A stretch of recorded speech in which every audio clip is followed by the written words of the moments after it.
Merci, Monsieur le Président, Madame la Commissaire. Tout d'abord, rappeler que nos institutions se sont engagées à promouvoir la suppression de la peine de mort dans le monde entier. Et donc aucune justification à la pratique de la peine de mort.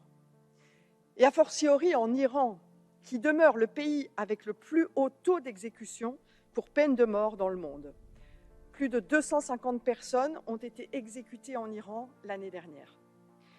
Le système judiciaire iranien représente un vrai piège pour les défenseurs des droits de l'homme qui sont arrêtés, détenus dans des conditions inhumaines, torturés et accusés lors de faux procès pour actes contre la sécurité nationale, propagande contre le régime, pour avoir tout simplement demandé le respect des droits et la fin des violations des droits humains.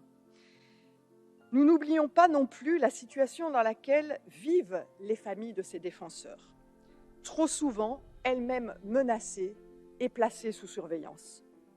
L'Iran est aussi le pays dans lequel un nombre élevé de mineurs est condamné à la peine de mort, ce qui est là aussi en totale violation des obligations imposées par la Convention sur les droits de l'enfant. Et donc, encore une fois, dans cet hémicycle, nous continuons à demander la libération d'un certain nombre de prisonniers aujourd'hui qui sont détenus, voire menacés de peine de mort.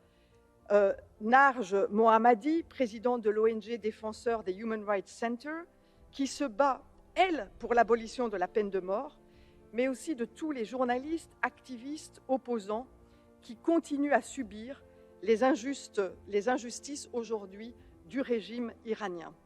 Je citerai bien entendu Djalali, ce professeur de la VUB, suédo-iranien, mais aussi Nasrin Sotoudeh, notre prix Sakharov, que nous avons accueilli à plusieurs reprises par visioconférence, et nous demandons l'annulation de sa condamnation. Merci.